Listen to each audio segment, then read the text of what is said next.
أما بعد فأعوذ بالله من الشيطان الرجيم بسم الله الرحمن الرحيم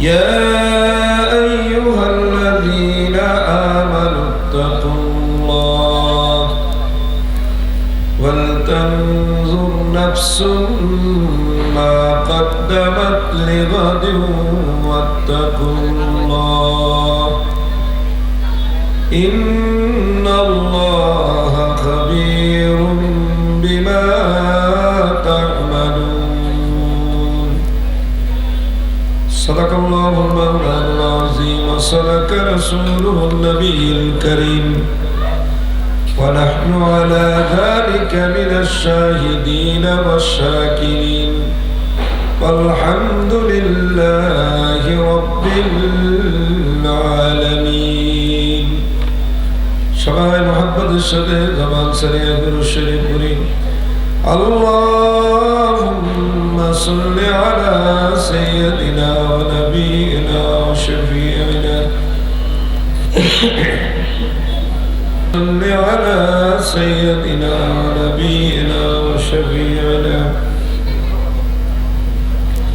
وحبيبنا ومولانا محمد صلى الله عليه وسلم جناب محمد رسول الله صلى الله عليه وسلم بأمة أطر شبار সম্মানিত সভাপতি হযরত উলামায়ে কেরাম আল্লাহ রাব্বুল আলামিনের দরবারে হাজার লাখ কোটি শুকরিয়া যে আল্লাহ রাব্বুল আলামিন এই ফিতনা ফাসাদের জমানায় যখন মানুষ গুনার কাজ করার প্রতিযোগিতায় লিপ্ত আর নেক কাজ করার প্রতিযোগিতায় লিপ্ত সেই সময় আল্লাহ রাব্বুল আলামিন আপনাকে আমাকে সর্বপ্রকার গুনাহমুক্ত ঢাকা জেলার মিরপুর লালকুঠির পাঁচতলা মিনার মসজিদ সংলগ্ন লালকুঠির যুব কমিটির উদ্যোগে পঞ্চম বার্ষিকী ওয়াজুল কোরআন মাহফিলের মজলিসের মধ্যে হযরত উলামায়ে কেরামের জবানে দ্বীনি আলোচনা শোনার বলার জন্য আসার বসার তৌফিক দান করলেন। এজন্য আমরা সকলেই আল্লাহর দরবারে কালিমাতুশ শুকর বলি আলহামদুলিল্লাহ। ভাইরা আমাদের মজলিসে আসতে পারছি, বসতে পারছি, এতে খুশি না বেজার? খুশির আওয়াজ কি আসতে হয় না জোরে হয়? এই মহাব্বতের সাথে আরেকবার বলি আলহামদুলিল্লাহ। আর আল্লাহ রাব্বুল আলামিন কালামে মাজিদের মধ্যে ফরমান নাই শাকারাতুল্লাহ আযীদান্নাকুম, যারা আল্লাহর নিয়ামতের শুকরিয়া আদায় করে আল্লাহ রাব্বুল আলামিন তাদের জন্য আল্লাহর নিয়ামতকে আরো বাড়ায় দেন। সুতরাং ভাইরা আমরা আল্লাহ পাকের নিয়ামতের শুকরিয়া আদায় করলাম। ভাইরা আমার দীর্ঘ 1 বছর পরে আবার ওই লালকুঠির যুব কমিটির উদ্যোগে এই ওয়াজ মাহফিলের মজলিসের মধ্যে আল্লাহ সুবহানাহু ওয়া তাআলা আপনাকে আমাকে আসার বসার তৌফিক দিলেন। এজন্য আমরা শুকরিয়া জ্ঞাপন করলাম। সুতরাং ভাইরা আমার দীর্ঘ সময় হযরত উলামায়ে কেরাম আপনাদের সামনে কোরআন এবং হাদিসের আলোকে গুরুত্বপূর্ণ আলোচনা রাখতেছিলেন। আমিও কালামে মাজিদের সূরা হাশরের একখানা আয়াতে কারীমা আপনাদের সামনে তেলাওয়াত করছি। আল্লাহ সুবহানাহু ওয়া তাআলা যদি তৌফিক এনায়েত করেন এই আয়াতের আলোকে আমি অল্প কিছু কথা আপনাদের সামনে আলোচনা করব। আপনারা কি শুনতে রাজি আছেন? কারা কারা রাজি আছেন একটু হাত উঠিয়ে খুশি হয়ে যান। আলহামদুলিল্লাহ। যদি রাজি থাকেন তাহলে আল্লাহ রাসূলের একটা সুন্নতের উপর আমল করতে রাজি আছেন? আল্লাহ রাসূল বলছেন যখন তোমরা কোনো মজলিসে বসো তখন মজলিসের দিকে আগায় আগায় বসো, মাঝখানের ফাঁকা জায়গাগুলো বন্ধ করে দিয়ে বসো। ফলে যার যার সামনের যে ফাঁকা জায়গাগুলো আছে মেহরবানি করে প্রত্যেকের সামনের ফাঁকা জায়গাগুলো বন্ধ করে দিয়ে আল্লাহ রসুলের সুন্নত মোতাবেক মজলিসের মধ্যে বসা। আমি খুব অল্প কিছু কথা বলবো। আমার সাথী আপনাদের এই মসজিদের সম্মানিত খতিব সাহেব হুজুর, আপনাদের কাছে আমার যে প্রশংসার পরিচয় দিছে আসলে এর কানি ভাগের 1 ভাগও আমি কিছু না। আপনারা হয়তো মনে করছেন প্রতিদিনই কি একেবারে ফাটায় ফাটায় দিবে না। আমি এমন ফাটানো ঠাটানোর কেউ না। উনি আমাকে মহব্বত করেন, আমরা ছোটবেলার বাল্যবেলার বন্ধু। আবার ওখান থেকে এখন এই মসজিদে উনি আমাকে পরিচয় করে এনে দিচ্ছে, আমাদের হাবিব সাহেব। ওনার কাছে বোধহয় ওই মহল্লার হাবিব সাহেব অনেকে চিনেন, ওনার কাছে হয়তো কেউ খতিবের জন্য বলছিলেন, উনি আবার আমার কথা বলছেন। আমি বললাম যে আমি তো আসলে সময় পাই না, যদি এর মধ্যে 2-1 জুমা হয় যাইতে পারি। উনি আমাকে ওখানে আইনা দিচ্ছেন। বন্ধুত্বের দাবিতে আপনাদের সামনে আমার বেশি একটু পরিচয় দিয়ে ফেলছে। বাকি আরো অনেক বড় বড় ওলামা হযরত আপনাদের সামনে আছেন। আমার এই বন্ধু মাওলানা সরওয়ার সাহেব হাফিজাহুল্লাহ, তিনিও গুরুত্বপূর্ণ আলোচনা আপনাদের সামনে করবেন। এবং আরো সবচেয়ে বড় একজন আকর্ষণীয় ওলামা আলেম আপনাদের সামনে যিনি আছেন, মাওলানা আব্দুল হাই মোহাম্মদ সাইফুল্লাহ, বহুত বড় আলেমে দ্বীন, তিনি আপনাদের সামনে গুরুত্বপূর্ণ আলোচনা করবেন, দিক নির্দেশনা দিবেন। আসলে আজকের এই রাতটা তো খুব একটা ক্রিটিক্যাল রাত। ধন্যবাদ জানাইতে হয় আজকের এই লালকুঠির, মিরপুরের এই লালকুঠির যুব কমিটিকে। এবং অনেক জায়গায় যুব কমিটি থাকে নামে, দেখা যায় সাথে অন্যরাও সহযোগিতায় থাকে। কিন্তু আমি গাড়ির থেকে নামার পরে যে দৃশ্য দেখছি তাতে মনে হইল, এবং বসা পর্যন্ত, যে পুরাটাই যুবকরাই এই আয়োজনটা করছে এমন মনে হইতেছে। ফলে যেখানে আজকে যুবকরা এই ফুর্তির মধ্যে, আনন্দের মধ্যে, তথাকথিত আনন্দের মধ্যে লিপ্ত থাকার কথা, সেখানে তারা আজকে যে এই ওয়াজ মাহফিলের ব্যবস্থা করছেন, এজন্য আমি প্রথমত আল্লাহ রাব্বুল আলামিনের কাছে এদের জন্য দোয়া করি যে আল্লাহ রাব্বুল আলামিন যেন এই যুবকদেরকে আল্লাহ পৃথিবীর শ্রেষ্ঠ আসনে আসন্নিত দান করেন, এবং আল্লাহ পাক তাদেরকে শ্রেষ্ঠ মর্যাদা দান করেন। আল্লাহ যেন তাদেরকে দুনিয়াও কারো মুহতাজ না করেন, আখিরাতেও যেন তারা কারো আল্লাহর কাছে মুহতাজ না হন, আখিরাতেও যেন মুহতাজ না হন, বেহিসাবি জান্নাতি হয়ে যেতে পারে। আল্লাহ এই তৌফিক এই যুবকদেরকে দান করেন। সুতরাং ভাইরা আমার, এই ওয়াজ মাহফিলের আসল উদ্দেশ্যই হলো, ওয়াজের শব্দের অর্থই হলো উপদেশ। ওয়াজ শব্দের অর্থ কি? উপদেশ। আল্লাহ রাসূল বলছেন, যখন পৃথিবীতে কেউ উপদেশ দেওয়ার লোক থাকবে না, এবং উপদেশ দেওয়ালাদের কণ্ঠ যখন চেপে ধরা হবে, তখন পৃথিবীতে তোমরা অপেক্ষা করো, কিয়ামতের অপেক্ষা করো। চেপে ধরা হবে, একথা বলতে পারবেন না, এটা বলবেন, এটা বলতে পারবেন না। আর আমাদের দেশের অবস্থা হচ্ছে, যে যেই গুনাহটা না করে সেই গুনাহটার কথা বলতে বলে, মানে এর বিপরীত যদি কোনো অন্যায় সে করে, সেটা যদি আবার হুজুরে বলে, তখন তার উপরে এটা আর একটা রিয়াকশন করে। তার মানে উনি সুদ খায় না, সুদের বিরুদ্ধে বলতে বলে, ঘুষ খায় না, ঘুষের বিরুদ্ধে বলতে বলে, কিন্তু উনি যে দুর্নীতি করে অন্যভাবে, সেই দুর্নীতির বিরুদ্ধে যদি কোনো কথা হয়ে যায়, তখনই আবার হুজুরের উপরে তারা বহুত বড় স্টিক রুলার চালায়। কিন্তু আসলে তো নসিহতের এটাই, উপদেশের এটা কোনো কথা হতে পারে না। উপদেশের কথা হলো নির্বিঘ্নে তাদেরকে বলতে দিতে হবে। আল্লাহ রাব্বুল আলামিন পৃথিবীতে বহু জাতিকে ধ্বংস করছেন, এর মূল কারণ ছিল এগুলো, যে মানুষকে, আলেমদেরকে, সমাজের আলেমদেরকে তাদেরকে পরিষ্কার করে কথা বলতে দেওয়া হয়নি। এজন্য পৃথিবীতে আল্লাহ রাব্বুল আলামিন অনেক জাতিকে ধ্বংস করছে। পৃথিবীর অনেক জাতি ছিল যারা খুব বহুত বড় পাওয়ারফুল জাতি ছিল। আমরা তো 10 ইঞ্চির একটা ইট হাত দিয়ে উঠাইতে কষ্ট হয়। এমন জাতি পৃথিবীতে ছিল যে তারা পাথরকে এইভাবে, বড় বড় পাথরকে এইভাবে 2 আঙ্গুলের চিপায় উঠে ফিকা মারতে পারত, এমনি ফিকতে পারত, যেটা আমরা একটা কোন রকম একটা পাথরকে ফিকতে পারি, ছোট্ট পাথরের টুকরাকে ফিকতে পারি, বড় বড় পাথরের টুকরা, বড় বড় পাথর এভাবে ধরে এইভাবে ফিকে মারতেন। কত বড় শক্তিশালী ক্ষমতাশীল ছিল তারা।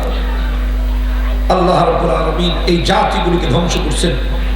এর মূল কারণ ছিল যে তারা হক কথা শুনতে চাইত না, বাস্তব কথা তারা জানতে বুঝতে চেষ্টা করতো না, বরং কেউ যদি স্বপ্রণোদিত হয়ে বলতে যেত, তাদেরকে হত্যা করে দিত। পৃথিবীর বহু ইতিহাস আল্লাহ কোরআনের মধ্যে বলছেন, অনেক নবীকে হত্যা করা হয়েছে, কণ্ঠরোধ করা হয়েছে, কিন্তু আসলে এদের উদ্দেশ্য ছিল কি?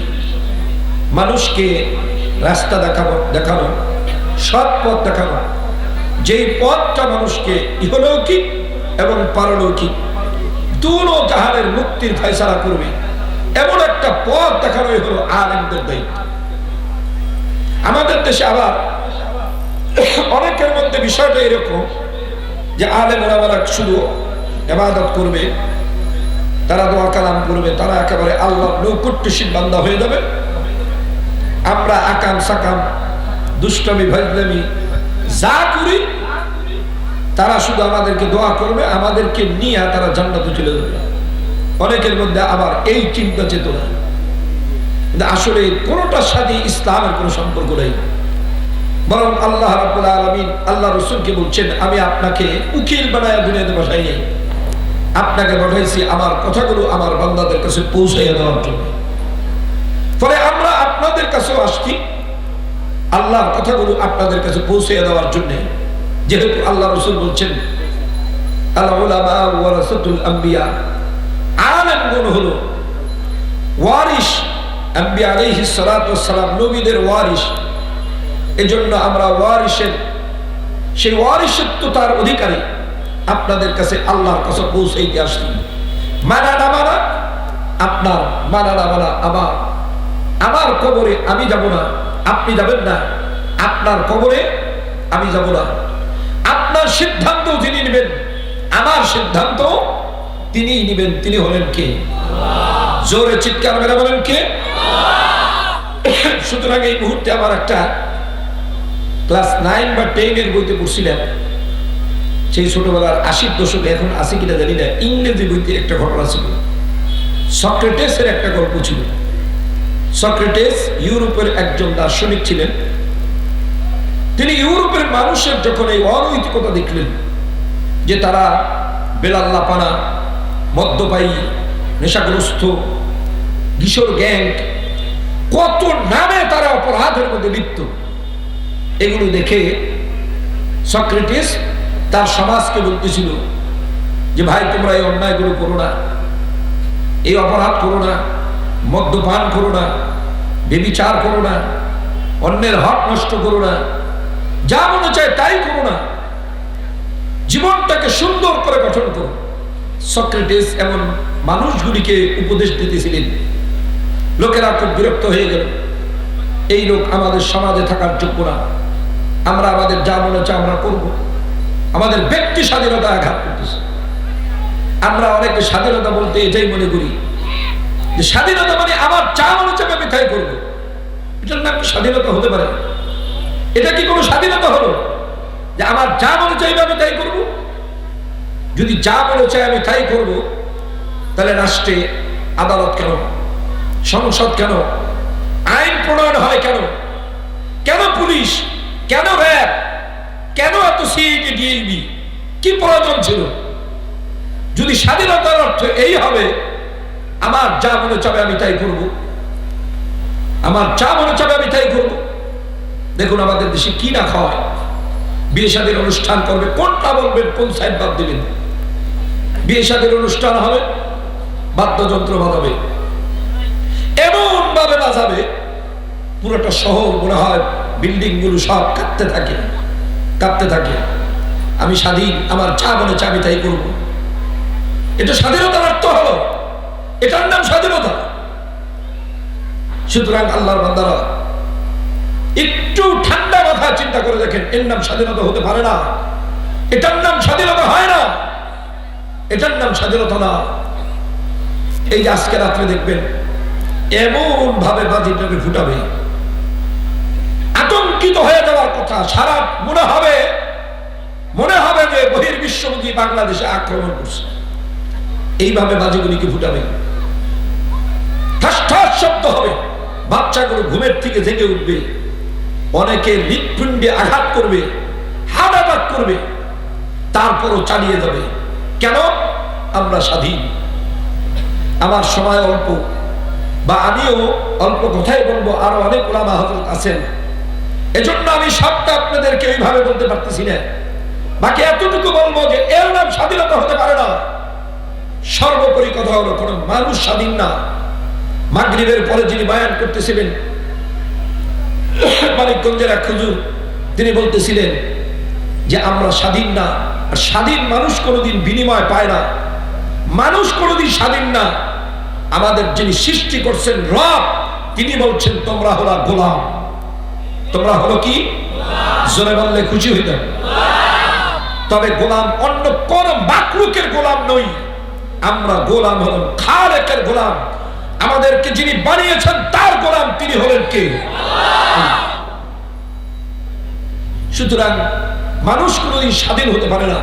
স্বাধীন হলো কুকুর, স্বাধীন হলো বিড়াল, স্বাধীন হলো জন্তু জানোয়ার, মানুষ কোনোদিন স্বাধীন না। ওই ইউরোপিয়ানরা বলতেছিল তুমি আমাদের স্বাধীনতার উপর হস্তক্ষেপ করছো, আমাদের কাজের মধ্যে তুমি বিঘ্ন ঘটাচ্ছ। এই লোকটা সমাজ নামাজ বুঝে না।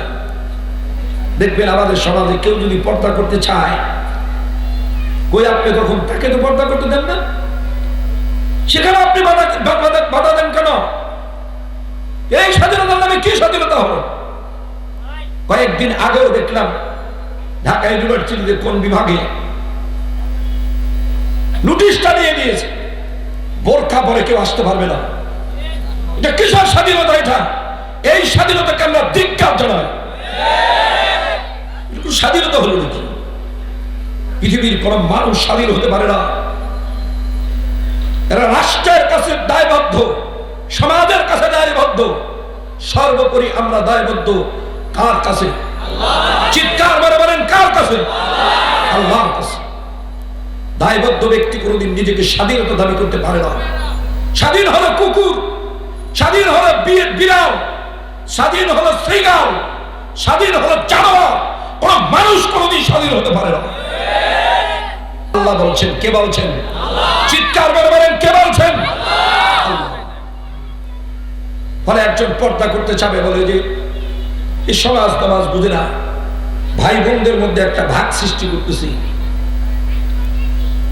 আমাদের স্বাধীনতার উপরে হস্তক্ষেপ করতেছে। এই স্বাধীন সক্রেটিসকে সকলেই চেষ্টা করলো তাকে থামাতে, কিন্তু সে বলল না, আমার নৈতিক দায়িত্ব আমি আদায় করে যাব, আমি বলে যাব, আমার বলার কাজ আমি বলবো, মানো না মানো সেটা তোমাদের ব্যাপার, তোমাদের ব্যাপার। তখন জনগণ আদালতের আশ্রয়ে গেল, আদালতের তার বিরুদ্ধে মামলা করলো যে এই লোকটা আমাদের সমাজের মধ্যে বিশৃঙ্খলতা করতেছে, আমরা সবাই একটা করতে চাই, আর উনি আর একটা বলে, উনি আমাদের এই কাজের মধ্যে বিঘ্ন ঘটায়। ফলে আমরা এই ব্যক্তির জন্য বিচার চাই, এই ব্যক্তিকে আমাদের দেশ থেকে তাড়িয়ে দেওয়া হোক বা অন্য কোনো ব্যবস্থা নেওয়া হোক। আদালতে মামলা হলো, আদালত তদন্ত করে দেখলো ঠিকই সমাজের মানুষগুলো যা করতে চায় তার প্রতিবন্ধক হিসাবে মানুষের সামনে উপস্থাপন করে এই সক্রেটিস। ফলে আদালত একটা রায় দিল যে ওনাকে শুধু দেশ থেকে তাড়ালে, আবার ওনার তো এটা তো অভ্যাস, উনি ওই দেশের মানুষগুলিকে গিয়ে আবার কষ্ট দিবে। ফলে এই লোকটাকে তাড়িয়ে দেওয়া যাবে না, তাকে এক কাজ করো, তার হাতে বিষ দাও, বিষ সে বাজারের মধ্যে সমস্ত মানুষের সামনে বিষগুলো খাবে, সকল মানুষের সামনে সে মারা যাবে। এটাই তার ফয়সালা, এটাই আদালতের রায়। আদালতের রায় হয়ে গেল। আদালত ধরাধরি করে এনে, পুলিশ তাকে ধরাধরি করে এনে বাজারের মধ্যে সকল মানুষের সামনে তার হাতে বিষ দিল এবং তাকে খেতে বাধ্য করা হলো। সক্রেটিস যখন বিষ খাবে, পান করবে, তখন একটা কথা বলছিল, I to die, you to live.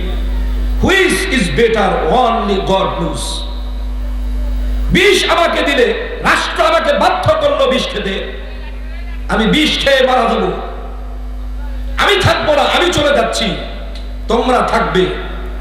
কে সঠিক ছিল আর কে অন্যায়কারী ছিল, কে সঠিক আর কে বেঠিক, কে ন্যায়সঙ্গত ছিল, কার কথাটা যুক্তিসঙ্গত ন্যায়সঙ্গত ছিল, আর কারা অন্যায়কারী ছিল, এটা একমাত্র জানেন গড, একমাত্র জানেন আল্লাহ।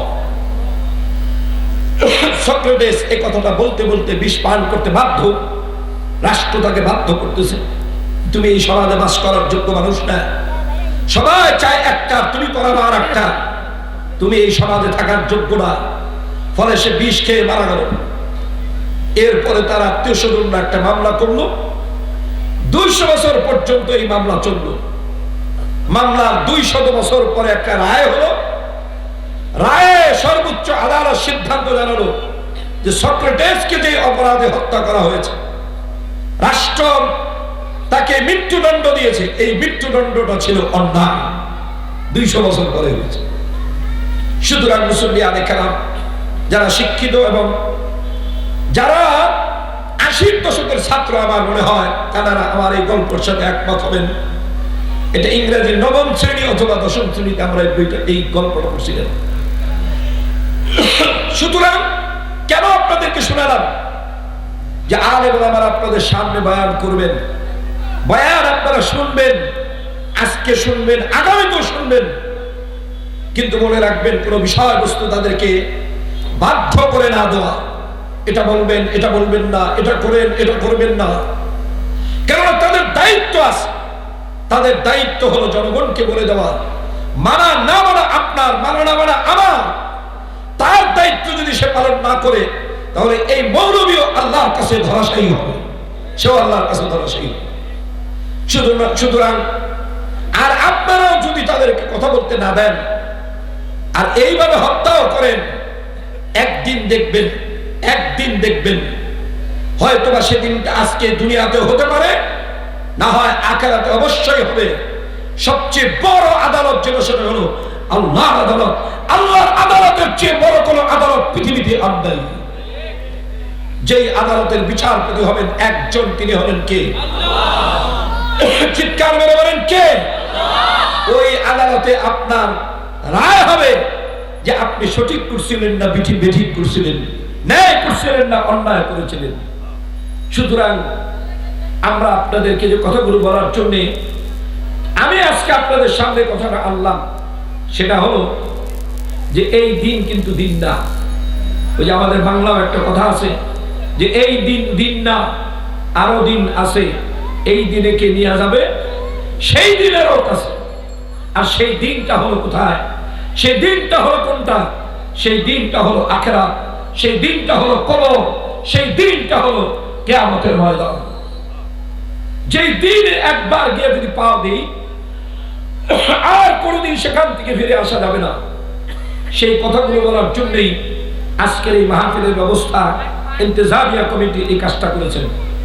এজন্য আমি আপনাদের কাছে অনুরোধ রাখবো, আলেম ওলামাদের কথাগুলো শুনবেন আর মানার জন্য চেষ্টা করবেন।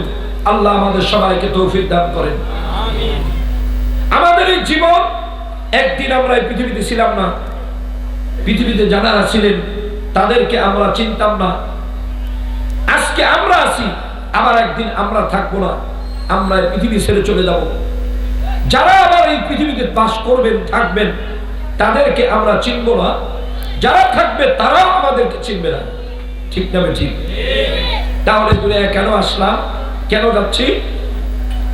হযরত ইমাম গাযালী রাহমাতুল্লাহি আলাইহি এই লম্বা কথাটাকে খুব ছোট্ট ভাবে তিনি আমাদের সামনে উপস্থাপন করছেন।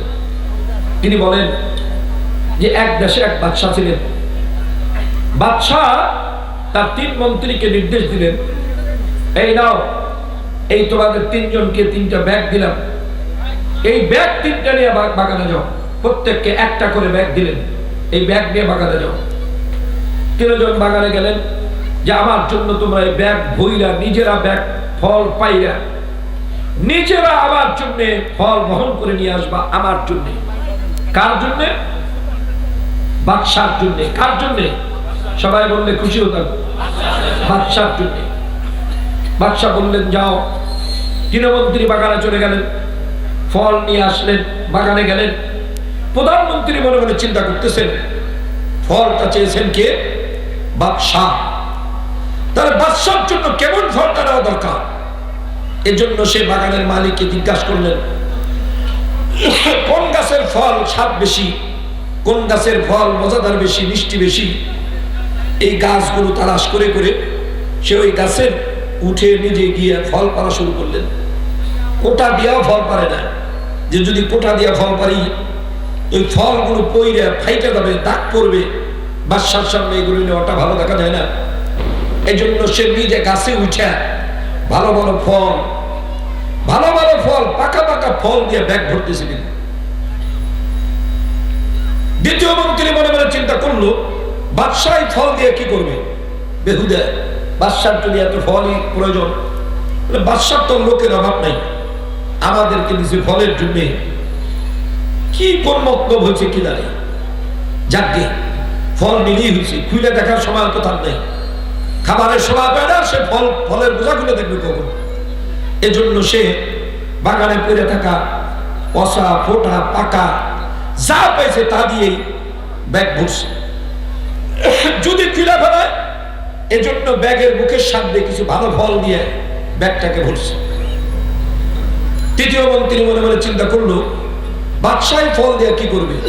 বেহুদা বাদশাহ মনে পড়ছে, মনে চাইছে, বলছে ভরতে বলছে, ব্যাগ নিয়ে যে এই কি বলে ফল নিতে বলছে। বাদশার এত ফলের কি প্রয়োজন? আর এটা খোলারই বা তার সময় কোথায়? ফলে সে বাগানে পেরে থাকা ফাটা পচা পোকা, ওই আপনার যে কি বলে পাতা ছাতা ময়লা আবর্জনা, এগুলো দিয়ে সে ব্যাগ ভরল। তিনজনেই তার যার ব্যাগ নিয়ে বাদশার শাহী দরবারে গেছেন। বাদশাহ তিনজনকেই তার শাহী দরবার থেকে একেবারে গেট পর্যন্ত বিরাট বড় লাল গালিচা সংবর্ধনা দিয়ে তার বাসায় নিয়ে বসাইছেন, শাহী দরবারে বসাইছেন। মেহমান খানায় নিয়ে তিনজনকে তিনি নিজে দস্তরখানে বসাইয়া মেহমানদারি করছেন। এরপরে কিছু হাদিয়াও দিচ্ছেন তিনজনকে, এবং একই মানের হাদিয়া তিনজনকেই দিচ্ছেন। তিনজনকেই একই হাদিয়া তিনজনকেই দিচ্ছেন। বাদশাহ হাদিয়া দেওয়ার পরে তাদের নিয়ে খোঁজ গল্প করতেছেন। এখন ওই তৃতীয় মন্ত্রী মনে মনে চিন্তা করে যে এই বাকি দুই মন্ত্রী হলো গাধা।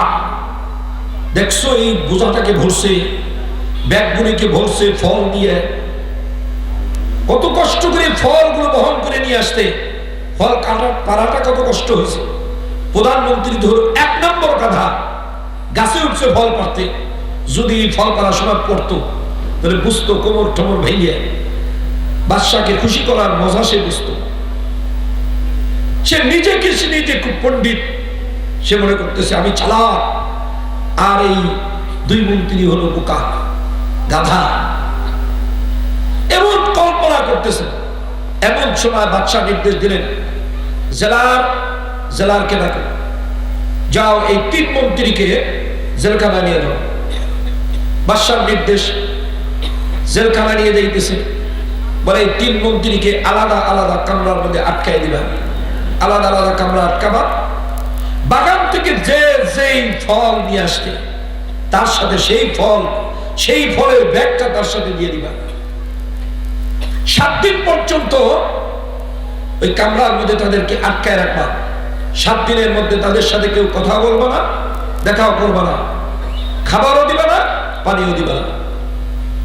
কেমন হলো? বাদশার নির্দেশ বলার সঙ্গে সঙ্গে কার্যকর। আটকে দেওয়া হলো তাদেরকে আলাদা আলাদা কামরার মধ্যে।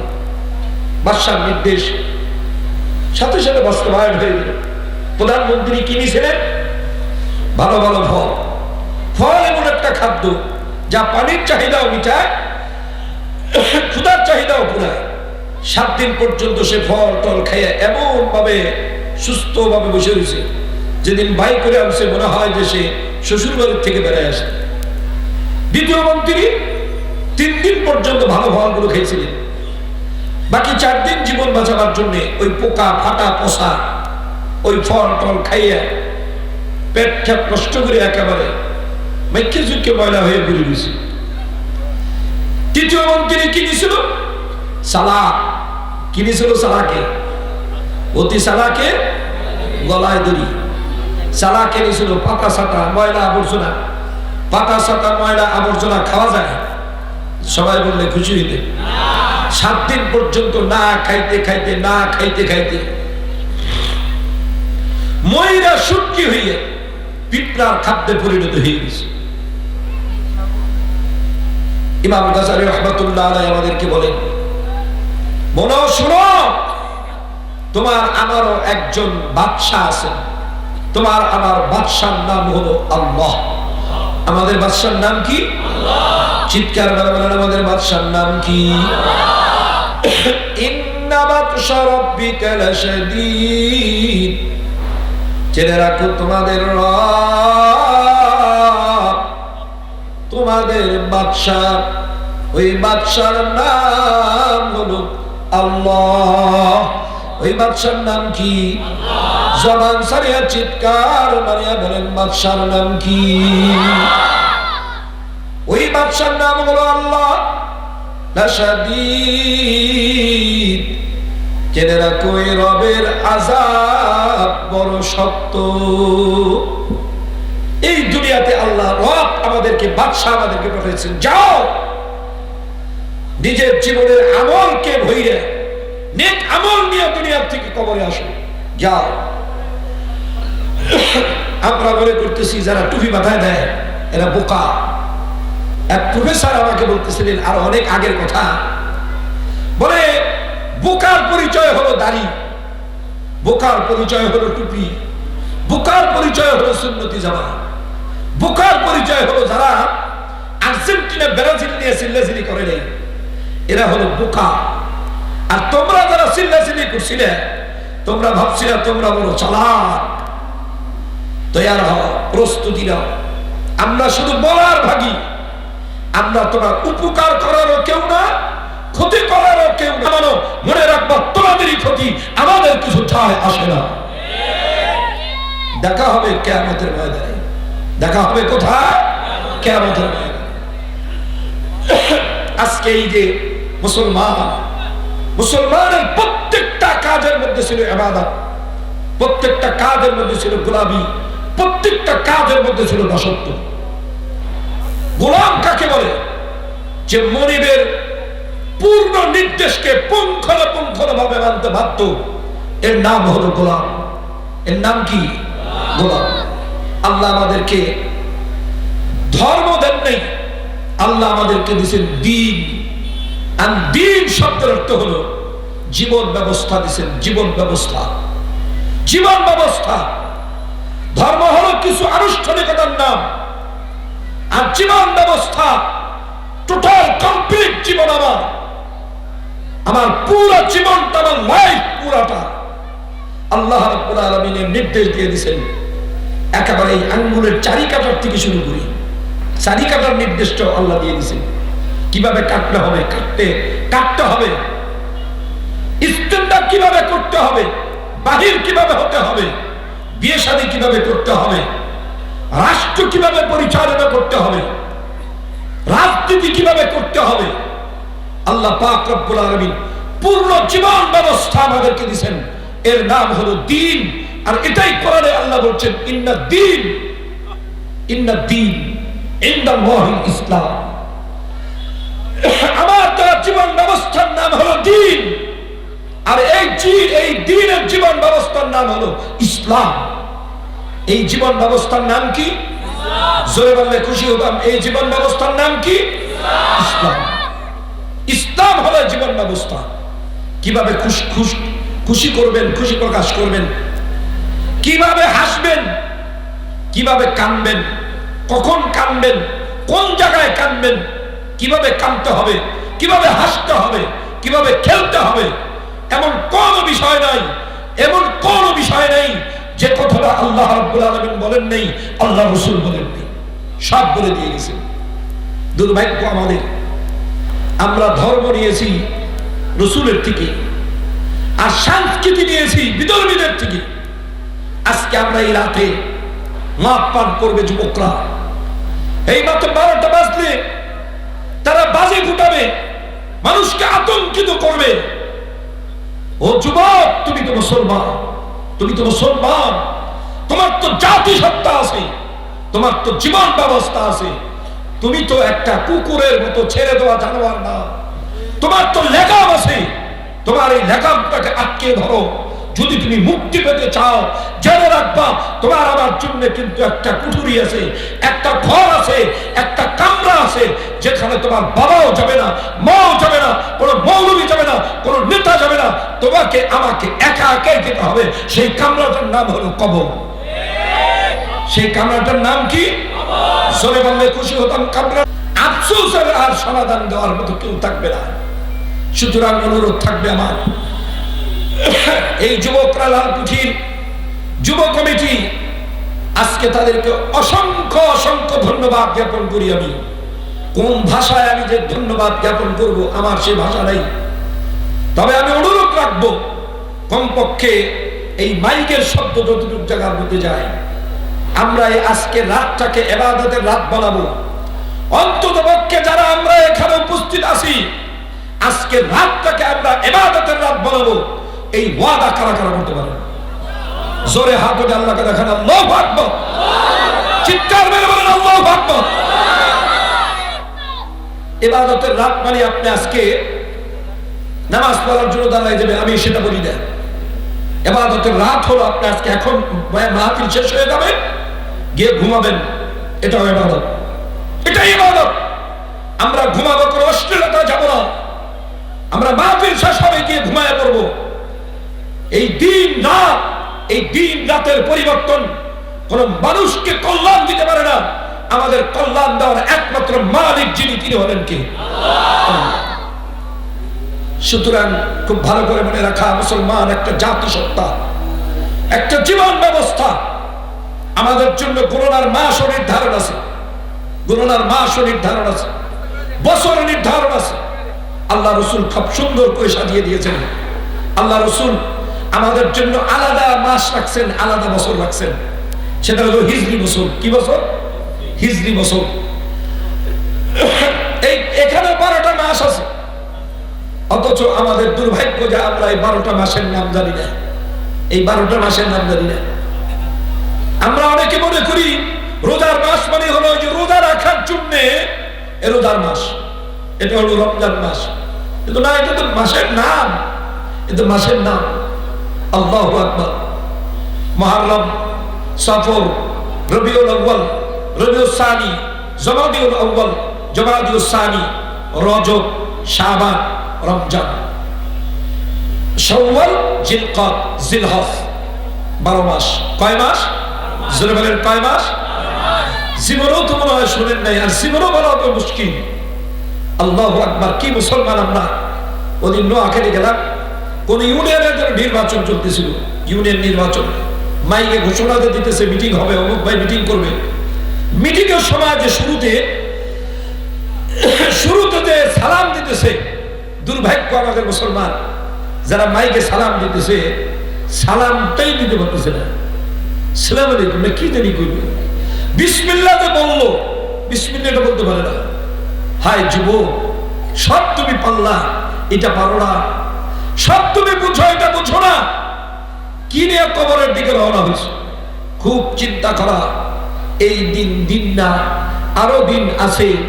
এই দিনে কে নিয়ে যাবে? সেই দিনেরও কাছে। সেই দিনটা হলো পরকাল, আখিরাত। যেই দিনের ব্যাপারে আল্লাহ বলছেন, ওয়াল আখিরাতু খায়রু ওয়া আবকা। আখিরাত হলো উত্তম এবং স্থায়ী, যার শুরু আছে আর কোনোদিন শেষ হবে না। ওই দিনের জন্য প্রস্তুতি নেন। আমি বিক্ষিপ্ত ভাবে কিছু কথা আপনাদের সামনে বললাম, খুব আবেগেও কিছু কথা বলেছি।